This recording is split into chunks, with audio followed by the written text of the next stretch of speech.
So good morning, everybody. Hello and welcome. I hope everybody is well fed and well rested. My name is Bob Radliff.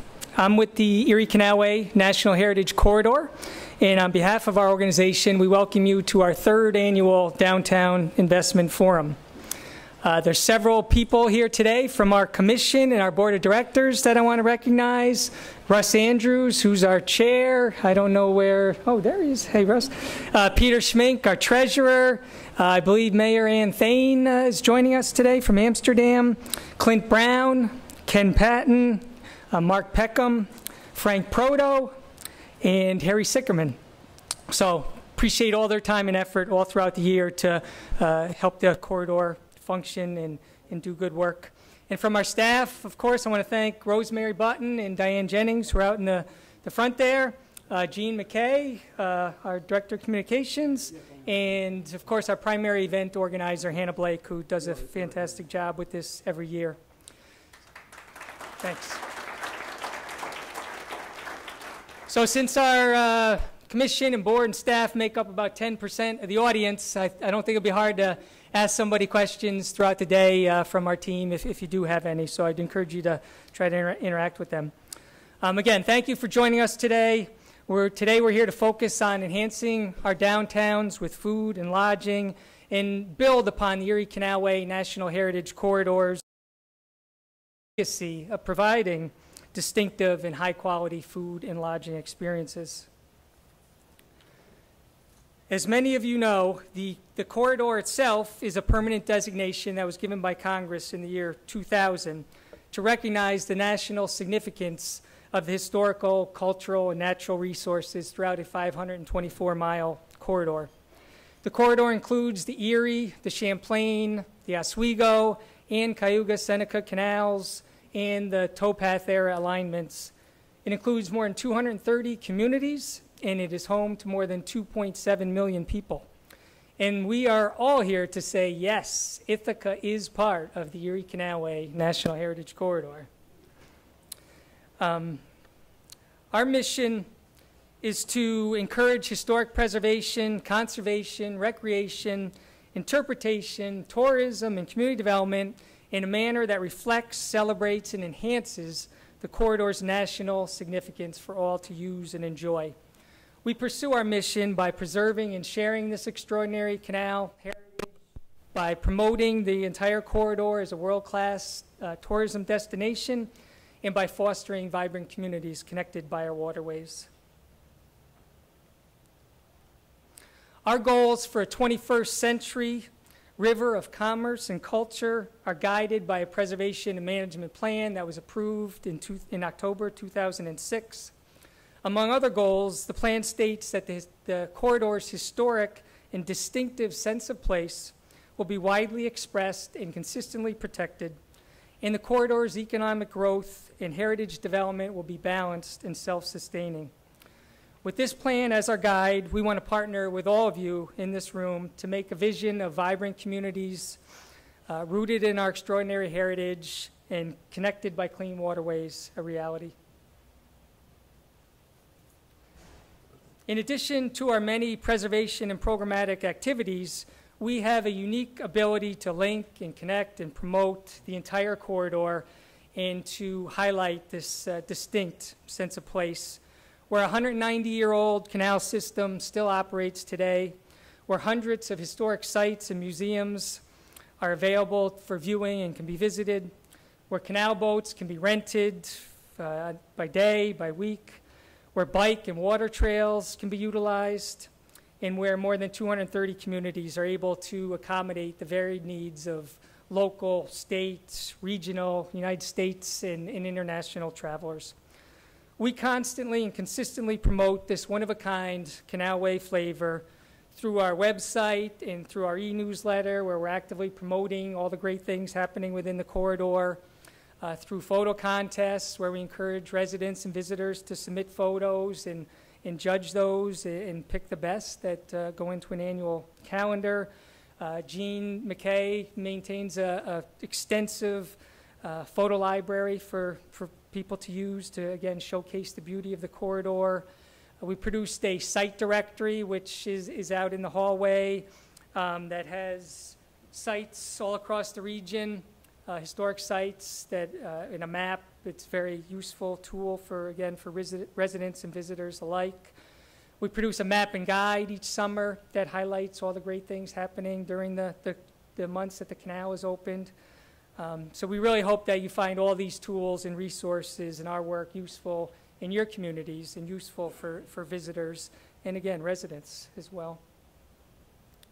We want to put in a special plug today for a new campaign. It's called the Find Your Park campaign that we're doing in conjunction with the National Park Service. We've teamed up with 4 national parks that are within the corridor, other heritage areas and other canal sites, to introduce residents and visitors to the best historical, cultural, and natural areas all within the corridor. Each itinerary features must-see sites, has options for side trips, and encourages people to visit in frequent places to eat and lodge. There's several of these out, again, in the hallway. So we have some of these printed out. They're available for free. They're available on our website. And then they're also included in the map and guide, a condensed version of them, which is in your package. So again, we hope this is another way to attract visitors to your communities to eat and drink and sleep and spend the resources to help your communities grow.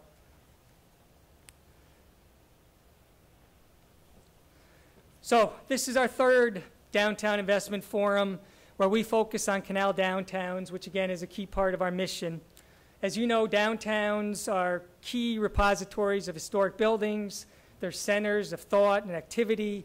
They can be models of appropriate density and long-term sustainability. And we strongly believe that heritage and place can add value to food and lodging establishments. And in turn, food and lodging establishments are often a visitor's first introduction to place. The understanding of heritage, the awareness of place, the provision of high-quality food and lodging services, we hope can all be in sync and reinforce each other. And today we're here to learn how we can all do this better. Again, we have an incredible legacy right here within the corridor of agriculture, food, lodging, in many ways just strongly nurtured by the canal, from growing and shipping apples in places like Medina to unique lodging opportunities all throughout cities and villages in the corridor, including right here in Ithaca. Where the canal intersects with our communities, with our cities and villages, this is really where we want to be focusing today. Today's forum, our speakers, our moderators, and our panelists, and all of you will provide us with inspiration to continue to preserve and utilize these incredible heritage assets and, again, to foster vibrant communities connected by our waterways. Our organization continues to invest in this incredibly unique corridor, whether it's events like wine tasting on a canal boat in the Finger Lakes, or finding fresh fruit or vegetables along the Canalway Trail on a bike ride, viewing the beauty of the natural resources in the corridor on a walk or a run, or being stimulated by the renovation of historic buildings on our main streets. These are all heritage experiences that can both ground and propel us. And this truly is the beauty of the Erie Canalway National Heritage Corridor. We look forward to showcasing this unique place in partnership with all of you. So I want to, we have several speakers here to help welcome you. I want to first introduce the mayor of Ithaca, Svante Mirik. In 2012, he became Ithaca's youngest and first mayor of color. He's a graduate of Cornell University and believes in promoting development while also preserving neighborhoods. And his goal is for Ithaca to become a model for others. And I think many of us in this room today will want to congratulate him on perhaps already reaching that attainable goal. So please help me welcome Mayor Svante Mirik.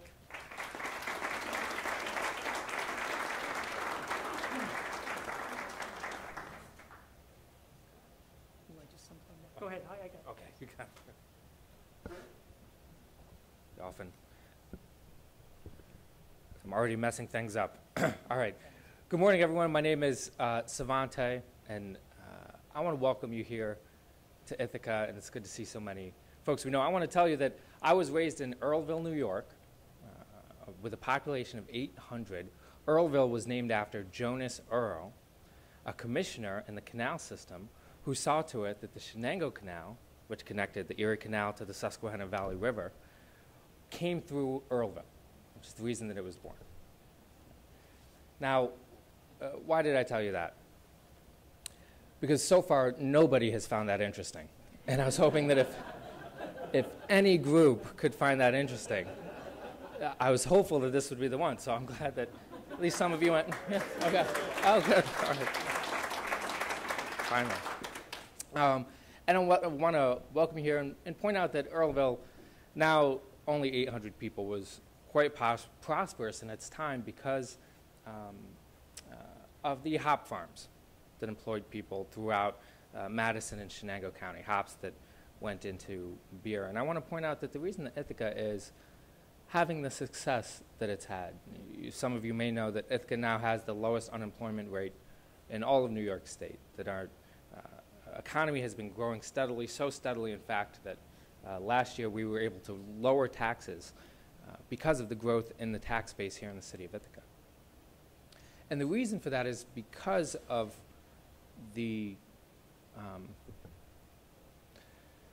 I want to point out that Joanne Cornish and Philly DeSarno, our planner, the Deputy Director for Economic Development, and our Director for Planning and Development here in the city of Ithaca are here. And I'd encourage you to speak with them today if you can, because they can tell you a story about how Ithaca, over 40 years, has bucked the trend and played to our strengths here in upstate New York, and our strengths here in downtown Ithaca.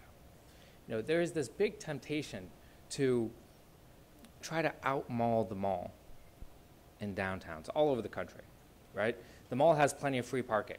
The mall has all this cheap and available land, right? So the thought is, if you're going to compete with the mall, you have to build as much parking as you can, and you have to make it as cheap and as freely available as possible.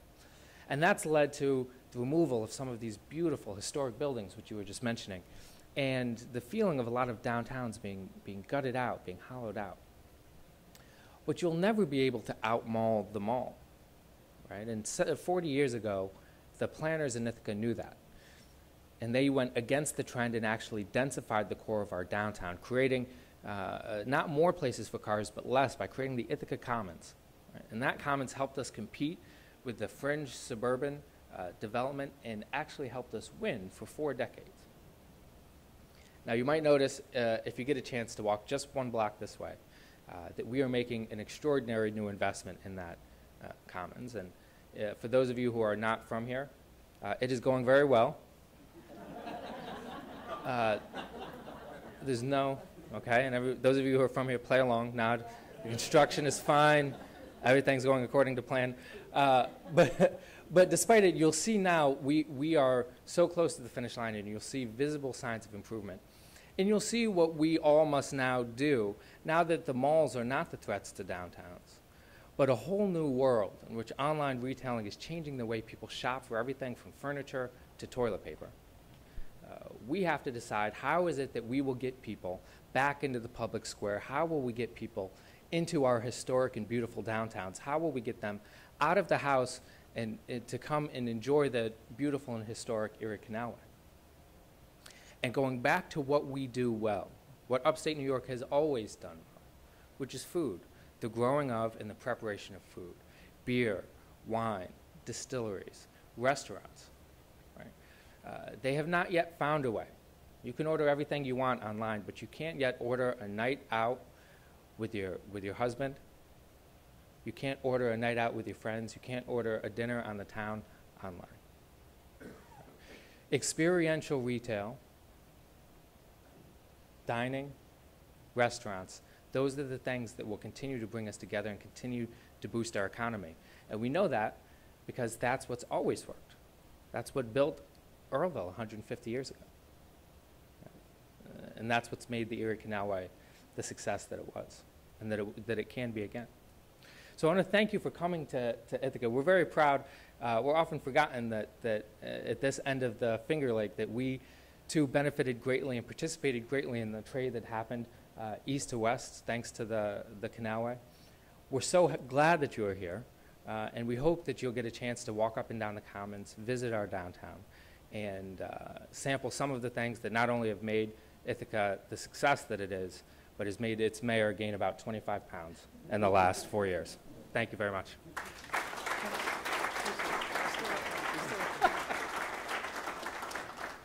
Thank you, Mayor. Michael Lane has served the residents of Tompkins County since 1993, with, I understand, one brief rest since then. He's served on numerous committees over the years, including a planning and environmental quality committee that oversaw the designation of a scenic byway around Cayuga Lake and the development of the Cayuga Lake Waterfront Revitalization Plan.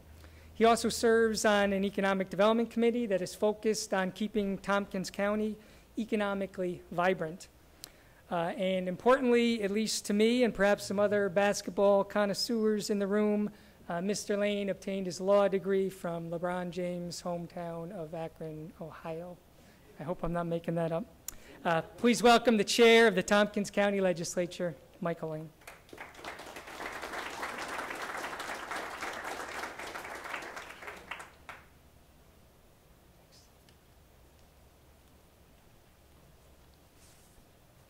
Good morning. Thanks. I'm from a small town too, but compared to Earlville, the village of Dryden, in the eastern part of Tompkins County, with its 1,800 people, is a metropolis compared to Savanti's hometown. But I think coming from a small town, you have a sense of what can happen in the future. And in our county, as the mayor has already pointed out, things are happening, and we're kind of happy about what's happening up here. We think we're a model already, as was said. Here in Tompkins County, we're so pleased to have hotels, beds and breakfasts and lodgings, both historic and new, and the management education programs offered locally by our colleges and university to make them happen. We're lucky to have farms producing food locally, marketed locally, prepared and eaten locally, and the agricultural management education programs offered locally to make them happen. We're pleased to have restaurants, bistros, dining halls, bakeries, fast food, and even food carts producing cuisine alternatives from around the world, and the management and worker training and education programs offered locally to make them happen. Tompkins County, here in the Finger Lakes region of New York State, offers some of the most beautiful scenery in the world. Ithaca is gorgeous, as we see the bumper sticker, but it's also gorgeous. Our lakes, waterfalls, scenic vistas, public parks, lush green hills dotted with farms, historic buildings and campuses help to make this southern terminus of the Erie Canal system a real treasure to visit and a wonder to behold. From Ithaca, and the reason that Cayuga Lake was so important was the railroad to Owego that connected to the Susquehanna River and eventually to the Chesapeake, bringing that southern area into the full commerce of New York State, all the way to New York City and Buffalo. I want to say thanks to the Erie Canalway for sponsoring this important conference that spotlights food and lodging. Please enjoy it and learn from the interesting presenters and from each other. For those of you who have come a distance to be here, we say thanks, and we invite you to return often to enjoy what our county has to offer. The natural beauty of our parks and waters, vibrant downtown Ithaca Commons lined with historic buildings, our museums, educational institutions, and cultural sites, and our unique stores and wonderful restaurants. Tell your friends, Bring your families. Spend a weekend, a week, or a summer. Take in what we have to offer. Smell the aromas. Taste the tastes. Hear the sounds. Glory in the colors. You'll be glad you did. And the people of Tompkins County will be here to welcome you. I wish you all a great day and a great forum. Thank you.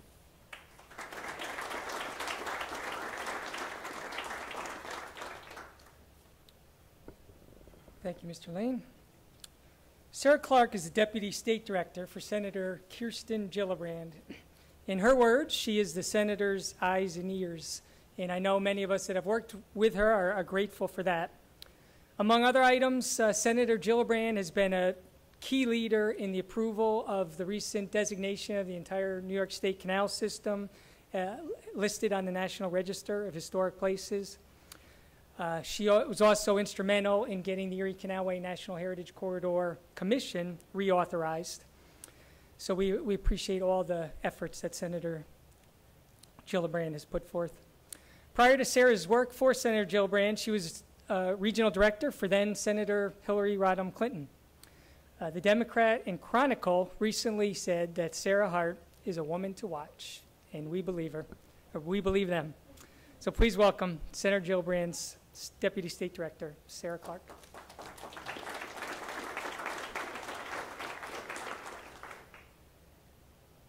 It's a little more of an intro than I'm used to. I'm used to much more focus on my boss than on me, so that was really lovely. Thank you.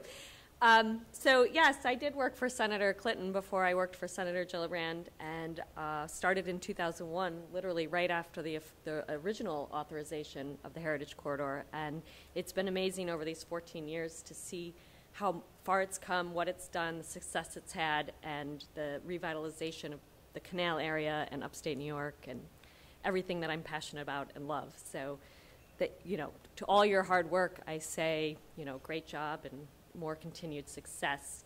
I have a few words from the senator herself, who I'm sure wishes she was here instead of DC, but alas, that's her job. So here's her letter. I send my greetings to all of those attending the 3rd Annual Erie Canalway Downtown Investment Forum here in Ithaca, New York. The Erie Canal Corridor is one of America's richest treasures and holds enormous potential that we are still unlocking. This year, the forum's focus on food and lodging is quite fitting. These two issues demonstrate how the Erie Canal has been important to tourism and agricultural-based economic development, key areas of success here in upstate New York. In its 3rd year, this forum is a testament to the economic impact of the Erie Canalway. The forum highlights and emphasizes the story of this great national treasure. We know the Erie Canal continues to be an economic driver both globally and locally. And I will always work to preserve the historic region that has become so vital to our communities. I am grateful for the efforts of the Erie Canalway National Heritage Corridor to facilitate the economic development of this corridor through efforts like this forum. Please accept my best wishes and continued success in the future. And I do hope that you think of us as a partner, and whatever we can be doing to help, we are around and willing to pitch in. So thank you very much, and have a great event today.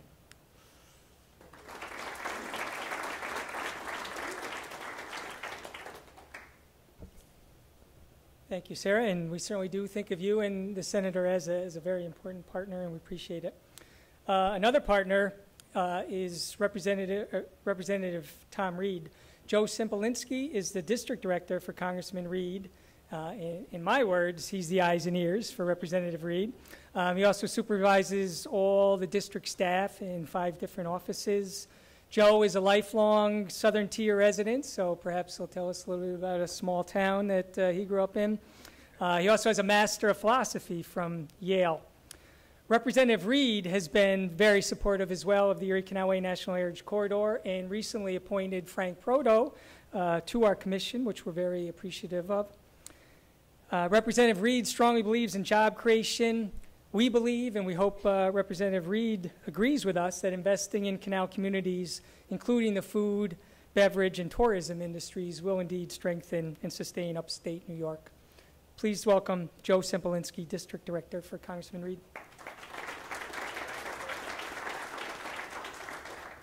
And the small town I'm from is Painted Post, New York, which is, we have a post. It's actually next to the post office. That joke's never gone over well either, so I figured I'd try it.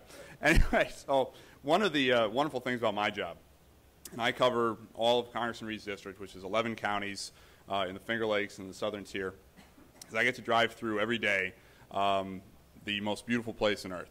Now, it's a little tough in the winter, you know, where the colors are more white and brown and you're spinning your wheels a lot, and I know everybody here can appreciate that.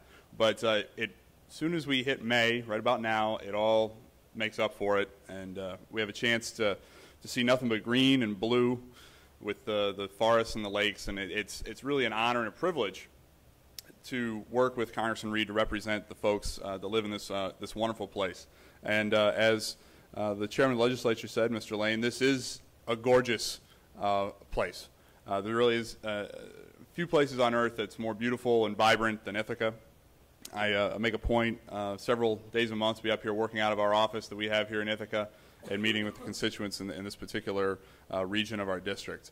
It's a great, vibrant community, and I think this is a perfect place to have this type of forum to show that one, that places like Ithaca are doing a great job in encouraging downtown growth, but then also the Erie Canalway Heritage Corridor goes beyond just along the canal itself, but it has that heritage extends throughout the Finger Lakes into other regions. And the chunk of that corridor that Congressman Reed represents is the big green blob below the line of the Erie Canal surrounding Seneca Lake and Cayuga Lake. And I would encourage you, as you're spending some time here in Ithaca, to also see some of the other communities that we represent. We have Watkins Glen, obviously famous for some gorges over there as well, but also the racetrack, and we'll have the NASCAR race coming up later in the summer.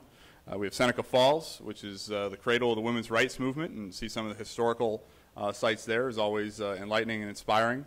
And the small villages and communities in between those larger ones. All of them represent opportunities. All of them represent places where hopefully we're going to see people making investments in lodging and food, and bringing the downtowns of those villages and towns to life. So I want to thank you for coming. I want to thank the Erie Canalway Heritage Corridor for all the good work that you do, bringing history to life for folks, letting us not forget our history, and making sure that we bring folks together to try and make this area as vibrant as possible. And I know that I can speak for all of my friends in government that have spoken that we want to work with you on that and make everybody's lives a little bit better in light of that great heritage that we have. So on behalf of Congressman Reed, on behalf of our 718,000 constituents throughout the southern tier and Finger Lakes, it's an honor to be here and enjoy the day.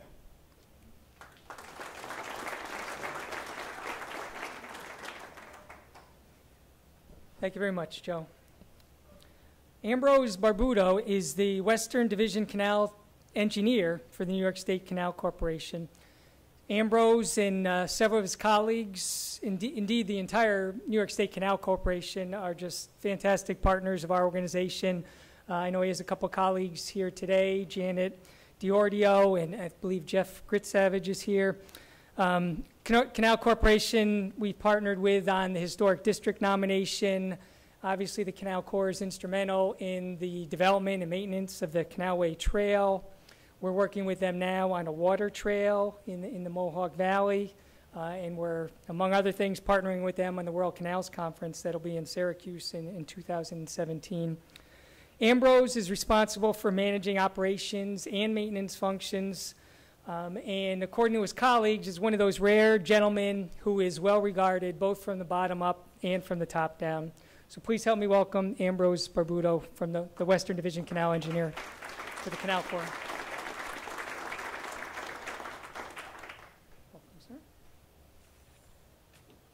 Thank you, Bob, and thank you everyone for having me here today. On behalf of Director Brian Stratton and the New York State Canal Corporation, I would like to join our partners at the Erie Canalway National Heritage Corridor and welcome you to the New York State Canal System and to the Downtown Investment Forum here in Ithaca. As Bob said, as the Western Division Canal Engineer, I cover a territory stretching from Buffalo to Sylvan Beach, including many cities, towns, and villages across the way, including Ithaca. The building of the canal created the framework for the communities that lined its waterways and the economic boom that followed. Taverns, hotels, and boarding houses grew along with commerce and wealth across the state and the nation. The program we are about to hear today gives us an opportunity to learn about the part that food and lodging can play in ensuring vibrant downtown economies for present-day canal communities. As stewards of the canal system, we are very grateful for work of the Erie Canalway National Heritage Corridor to educate and engage a wide-ranging audience about the cultural, historic, recreational, and economic opportunities throughout the canal corridor. I look forward to a very exciting program today and hope you will find additional reasons to return to the canal this summer. Thank you.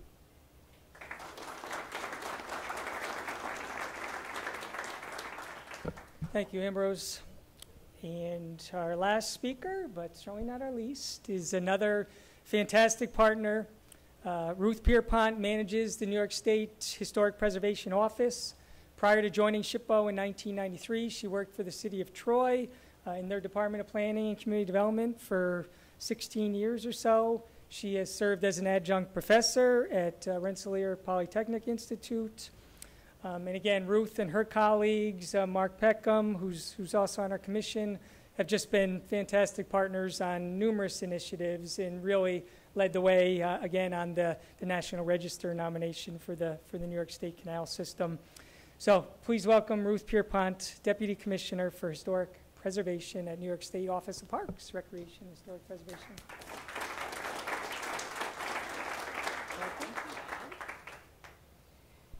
Thanks, Bob, and welcome everybody. I welcome the opportunity to be part of this very interesting day of discussions.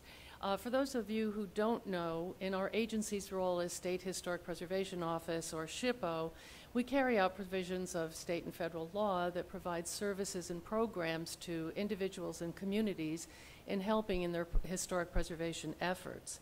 And rather than go into a lot of those, we do help communities identify historic resources through surveys. We list properties on the state and national registers of historic places, including most recently the Barge Canal System. And we provide programs that benefit properties that are listed.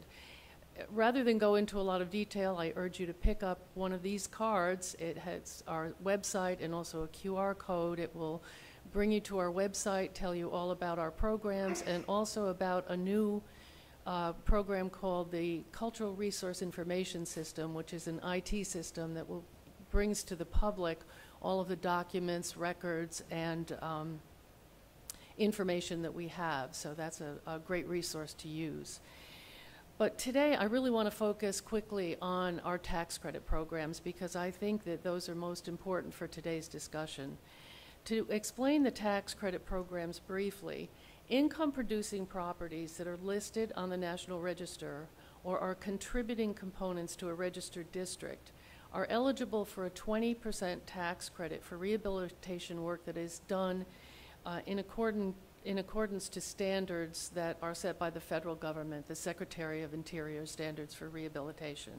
And if these properties are located in a designated low-income census tract, which is much of New York State, either fortunately or unfortunately, depending on how you look at it, the owner is also eligible for a 20% state tax credit of up to $5 million. We've seen a great increase in the use of these credits recently. Over the past 3 years, these programs have resulted in investments of approximately $2.5 billion worth of rehabilitation work in commercial historic structures. We also have a very active state homeowner tax credit. The most recent improvements to the state credit by the legislature and by Governor Cuomo have resulted in much more activity upstate, including a number of canal communities. The new or continued uses of these structures range from commercial office space to residential use, but a substantial number involve the food and lodging components that we will be discussing today. And none of this is a surprise, of course. Historic buildings are scaled appropriately for these types of uses. They're often distinctive buildings that convey a sense of place, the unique character of a particular community, not just anywhere USA. And when it comes to heritage tourism, we know that people want a holistic experience. They want to walk down an historic streetscape, stay in an updated or adaptively used historic hotel, and eat in a restaurant with good food and historic character. So my main message to you today is that we may be able to help you in rehabilitating or adapting a building to provide these desirable food and lodging services and to increase economic activity downtown.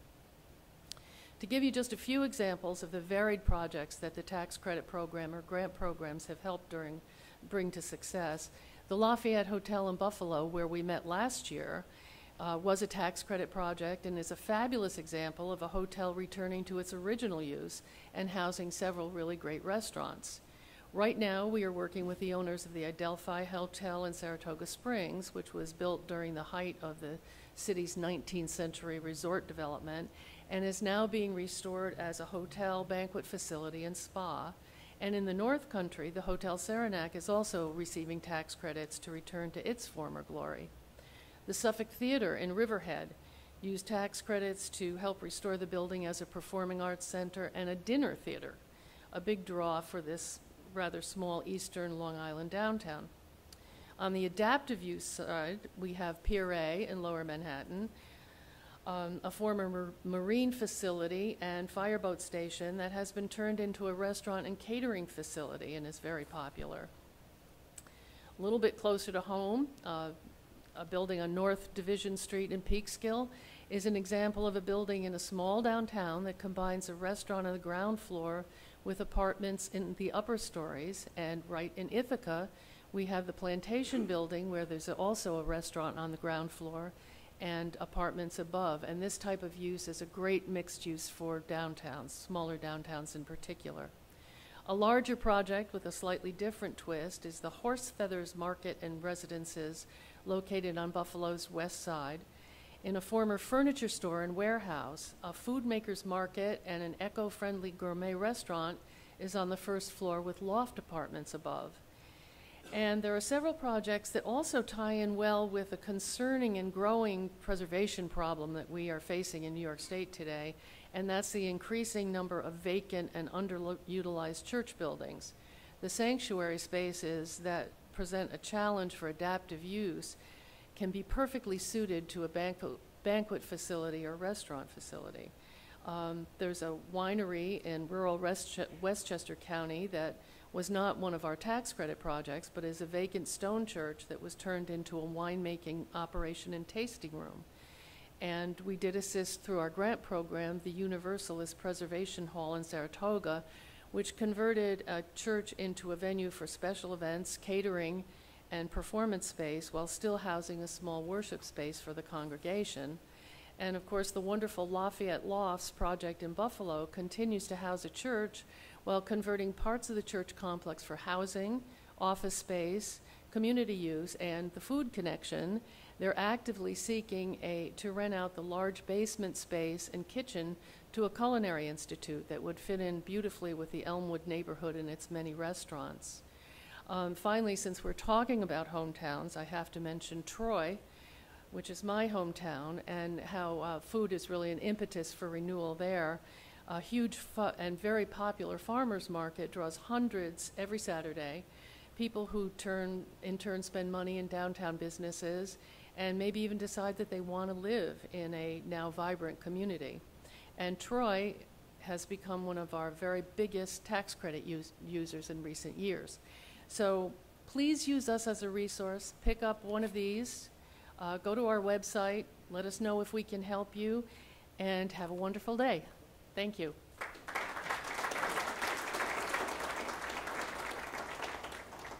Thank you, Ruth.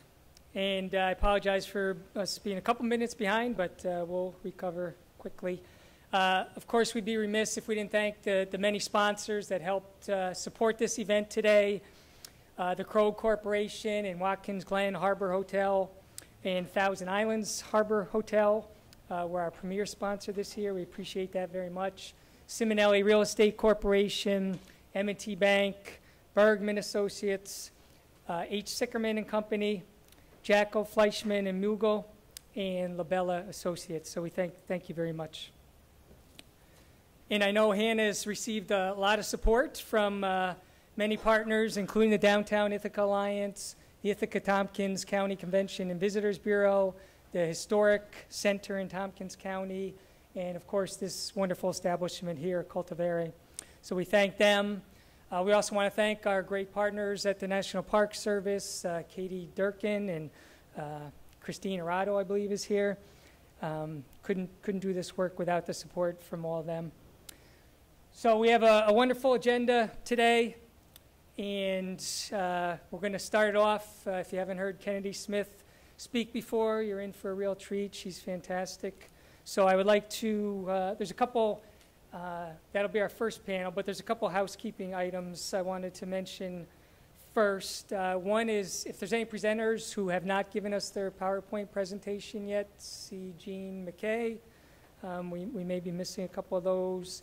And then Hannah reports that the American Planning Association is allowing this session to be used as continuing credits. So if that applies to any of you, there's a sign-in sheet in the back that you can put your name on.